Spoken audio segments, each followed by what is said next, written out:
Broadcasting live from somewhere in the Shadow Realm, this is YuGiOh Duel Links Talk. Here's your host, Dimmaduel. Hey there, welcome to another episode of YuGiOh Duel Links Talk. Today, we're going to go see what the card trader has, what he's trading right now, see what's available. But first, I just wanted to touch upon just checking out this blog that I came across through Twitter. Actually, it's a good place to get some news updates on YuGiOh Duel Links, and I know there's a few different news items that are coming out. And there's actually one that I wanted to just mention as well, coming up for the month of May. But it's called Duel World Blog. It's on Twitter as well, at Duel World Blog, all one word. DuelWorldBlog.wordpress.com is the website. And the one thing that I really enjoyed was I was just looking at one of the posts on the blog about a new duelist being added to the roster coming probably this month. I think Konami made some kind of hint at it. We're not exactly sure who the new duelist will be, although there was a quote left out there for us to kind of pique our interest, and the quote was, "Choose a door and see what lies before."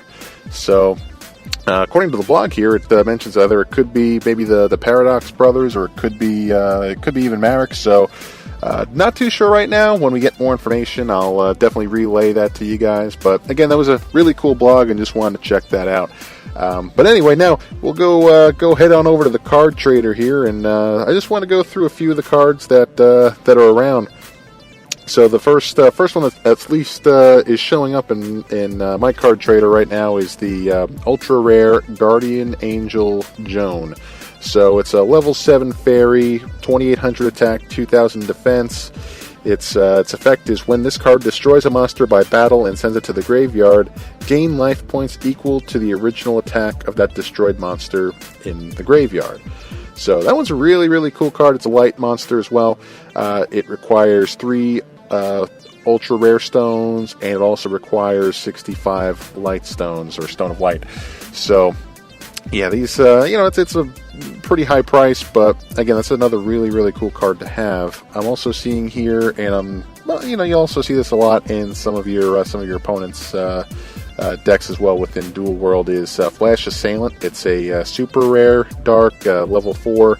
It's a fiend with an attack of 2000 and a defense of 2000, but its effect is decrease the attack and defense of this card by 400 points for each card in your hand. So if you know that you're playing a type of deck where you're going to be laying down a ton of trap cards, or using a lot of spell cards as well, where you're going to tend to be, just kind of packing light, so to speak, and not really having a lot of cards in your hand, Flash Assailant is absolutely an excellent card to have. So there's another super rare in here right now, Gravity Behemoth. And it's a level 6 dark type monster, super rare. Its effect is, if it is not the first turn of the duel and there are no cards on the field, you can normal summon this card without tributing. You can destroy all field spell cards on the field. This card cannot attack the turn you activate this effect. So this one requires 4 super rare spheres, 4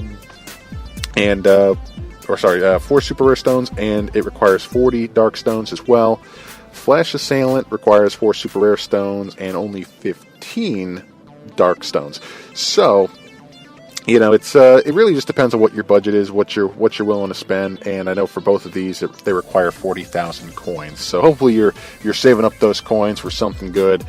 These are a few things that you could spend it on.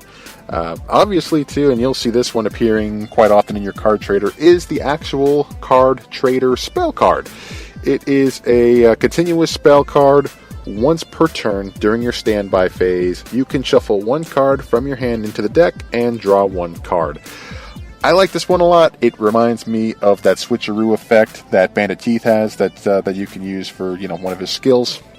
This is just a good way to, if your hand is clogging up with cards that you don't necessarily want at the time, having Card Trader out there is definitely a good tool to take advantage of. It requires 30,000 coins, 3 super rare stones, and 15 spell card stones as well. So yeah, we got a few good rares that are hanging around here. Personally, I like Delg the Dark Monarch. It's a level 6 dark type as well. Spellcaster, 2400 attack, 1000 defense. When this card is normal or special summoned, you can target up to 2 cards in your opponent's graveyard. Banish that target or targets, then send the same number of cards from the top of their deck to the graveyard. This card cannot attack during the turn it is normal or special summoned. So, I don't know, it's a pretty good effect. I really like that one as well. Of course, every once in a while you will see Gravekeeper's Spear Soldier. This is another really cool one. It's level 4, Dark, Spellcaster, 1500 attack and 1000 defense. If this card attacks a defense position monster, inflict piercing battle damage to your opponent. So, if your opponent is... if your opponent's playing some defense monsters, and hey, I mean, maybe even sometimes they have 0 defense. Instead of them not taking any life points, go ahead and take the difference between Gravekeeper, Spear Soldier, and that monster's defense. So I guess typically it would be 1500, and boom, they would take 1500 life points. So really nifty card to have, depending on your situation.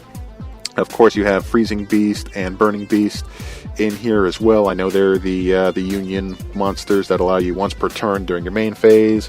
If you control this monster on the field, you can equip it to your, either your Freezing Beast or your Burning Beast as an equip spell card, or unequip the Union equipment and special summon this card in face-up attack position. While equipped to a monster by this card's effect, each time the equipped monster inflicts battle damage to your opponent, destroy 1 face-up spell or trap card on the field. 1 monster can only be equipped with 1 Union monster at a time. If the equipped monster is destroyed as a result of battle, destroy this card instead. So, I mean, I know it's a mouthful, but, I mean, I think it's a really cool effect as well. Each of these are going for 15,000 coins. All it takes is 5 rare stones and either 10 water or fire stones, depending on which one you're getting. You might as well go for both, otherwise, what's the point? So, that one is just a really neat one to have as well. I know there's a few new cards that are coming out in the card traders arsenal there, and I know that's all on the Dual World blog as well. I think there was an article on there about that, and just kind of giving you a little breakout as well. We could touch on those at a later date if you want, but for now, these were just some of the ones that I wanted to go through, just based off of what I'm seeing today. Just a few of the notable cards that definitely would be good additions to some of your decks in Duel Links, and I think you could do real well with. So, just depends on what your preferences are, and of course, how many stones you have and how many coins you have lying around able for trade. But definitely take advantage of the conversion system in the card catalog if you haven't learned how to use that yet. Because, I mean, heck, there's so many times where you're sitting there and you got probably, 9, 10, 11 copies of the same darn card that you don't even want to use in any of your decks. And say, for example, it was a rare. Well, you can convert those cards into, into more rare stones, or into more, spell or trap stones, or white, fire, water, whatever, depending on what kind of monster it is or what kind of card you use, it will convert those into more stones for your, for you to be eligible to trade. Now, depending on the rarity level of the card as well, you could get a different amount of coins to come along with that. So, definitely keep that in mind if you are just so close to getting a card that you want, and you're just one super rare stone or one ultra rare stone away from getting that card that you want. Hey, go and try and convert some of the cards that you're not using. Say that there's an ultra rare that you don't want. Of course you always want the ultra rares, but okay, say for example there's one that you just don't want to keep. Hey, convert it and then use it to get a card from the card trader that you really want. So, again, that's just my little bit of advice there. And I'm sure a lot of you already take advantage of that anyway, but it's just a good way, just in a last minute situation, if you're in a pinch, take advantage of that tool. So, if there's anything you want to add, or if there's anything else that you want us to talk about, definitely reach out on Twitter at YuGiOh Deck Talk. It's all one word, at YuGiOh Deck Talk. And if there's any major topics that you want us to touch on moving forward, just reach out, send us a tweet, and we'll get that. We'll get back to you as soon as we can. So anyway, that's all we have for today's episode. Thanks for tuning in, and I'll see you next time. Join us on Facebook. Go to facebook.com/YuGiOh Deck Talk. Tell us about the decks you want to see broken down and analyzed. Discuss strategy and new cards. Meet other duelists. It's all on the YuGiOh Deck Talk Facebook page. Like it today.